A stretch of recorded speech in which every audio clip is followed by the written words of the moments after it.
ఈ బెండకాయలు మనము బాగా రావాలి, జిగట తక్కువగా ఉండాలి వండేటప్పుడు అంటే అందులోనే మ్యూసిలేజ్ అంటామండి. అది చాలా బెనిఫిషియల్.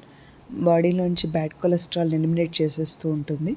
అలా కాదు, మనం వండేటప్పుడు ఇబ్బందిగా అనిపిస్తుందంటే ముందు రోజు మనం ఉప్పు నీళ్ళలో ఒక 10 నిమిషాల సేపు నానబెట్టుకొని తర్వాత పొడి బట్ట కాటన్ క్లాత్ తీసుకొని నీట్గా తుడిచి ఫ్యాన్ గాలికో ఎండకో కనుక ఎండబెట్టుకుంటే అవి నెక్స్ట్ డే మనకి ఇంత జిగట అనేది రాదండి.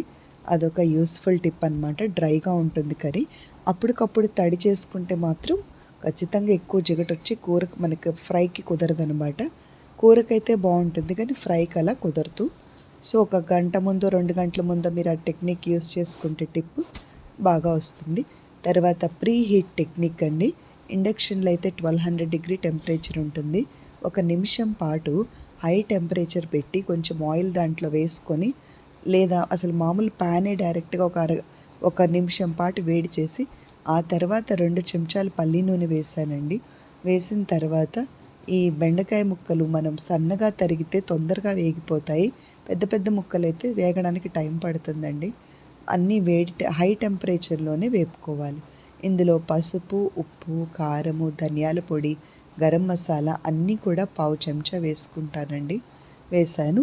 అయితే కొన్ని మెంతు పిండి కూడా ఒక పావు చెంచా, లేదా మెంతులు కొన్ని పావు చెంచా అన్న వేసుకోవాలి. వేసాను. కరివేపాకండి. బెండకాయ కూరతో కారం ఉన్నప్పటికీ కూడా పచ్చిమిర్చి చాలా టేస్ట్ని ఇస్తుందన్నమాట. సో సన్నగా సిజర్ తీసుకొని, ఒక పదునైన కత్తెర తీసుకొని చక్కగా పచ్చిమిర్చి సన్నగా మనం కట్ చేయగలిగితే, ఒక కరివేపాకు, కొత్తిమీర కూడా సన్నగా సిజర్తో కట్ చేసుకుంటే అవి బాగా థిన్గా వస్తాయి అన్నమాట. మధ్యలో కూర మధ్యలోంచి ఎవరు కూడా ఈ పచ్చిమిర్చి కానీ కరివేపాకు కానీ తీసి పడేయడం జరగదు.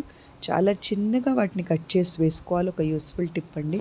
అప్పుడు అన్నీ కూడా ఇంగ్రీడియంట్స్ వేస్ట్ అవ్వకుండా తింటారు. ఇందులో ఒకటి ఏంటి మెయిన్ అంటే, ఫస్ట్ పసుపు వేసి వేపి తర్వాత ఉప్పేసి కారం వేసి అట్లా కాకుండా అన్నీ ఒక్కసారి వేసుకొని స్టార్టింగ్ నుంచి మూత పెట్టేసుకుంటే ఘాటు రాదు. మధ్య మధ్యలో హై టెంపరేచర్లోనే ఇది వేపుకోవాలి. మధ్య మధ్యలో కలుపుతూ ఉన్న ఆ కూర చక్కగా ఫ్రై లాగా బాగా వస్తుందండి. అయితే ఈ బెండకాయ కూర ముఖ్యంగా ఇక్కడ మనం ఏమీ వేయకపోయినా ఇక్కడ గమనించాల్సింది ఏంటంటే అండి, మనం ఇందులో తాలింపు గింజలు వేయకపోయినా, అల్లం వెల్లుల్లిపాయ పేస్ట్ వేయకపోయినా, ఉల్లిపాయలు వేయకపోయినా, ఇది హై టెంపరేచర్కి ఉడకడం వల్ల లేత బెండకాయలు కాబట్టి ఆర్గానిక్ బెండకాయలు అయితే ఇంకా మంచిదండి. అంటే ఇంట్లో మనం పండించుకునే బెండకాయలు అయితే ఫ్రెష్గా ఇంకా నీట్, చాలా ఆ సాఫ్ట్ వెజిటబుల్ టెక్స్చర్ అనేది ఉంటుందన్నమాట. అప్పుడు హై టెంపరేచర్కి వెంటనే ఇవి వేగిపోతాయి. మనం 2 స్పూన్స్ కుకింగ్ ఆయిల్ వేసినా అందులో పల్లి నూనెలో ఉన్న అరోమా వల్ల ఎప్పుడు కూడా కూరగాయలు చాలా బాగా టేస్టీగా ఉంటాయండి. అది ఒకవేళ పల్లి నూనె కనుక మనం పట్టించుకున్నదైతే ఇంకా బాగుంటుంది. పల్లి నూనె ఆ ఫ్రెష్నెస్, అది టేస్ట్ ఎలివేటర్ అయితే, ఇది లేత బెండకాయ ముక్కలు ఇంకా టేస్ట్ని ఎలివేట్ చేస్తాయి. కాబట్టి ఇక్కడ మనం గమనించే ఇవన్నీ ఏమీ వేయకపోయినా కూడా ఇందులో ఉన్న వెజిటబులే మనకి టేస్ట్ ఎలివేటర్ అనమాట. తర్వాత మీరు కనుక నా ప్రీవియస్ షార్ట్స్ కనుక చెక్ చేస్తే వీడియోస్ ఛానల్లో షార్ట్స్లో ఎలా పెట్టానంటే, ఇదే బెండకాయలకి మనం వేయించిన పల్లీలు వేసుకోవచ్చు ఒక రెసిపీ.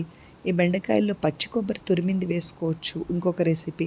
ఒకవేళ బెండకాయల్లో కొంచెం వెల్లుల్లిపాయ ముద్ద వేసుకుంటే అది బెండకాయ వెల్లిపాయ కారం అవుతుంది. అయితే ఉల్లిపాయ కారం చూపించాను.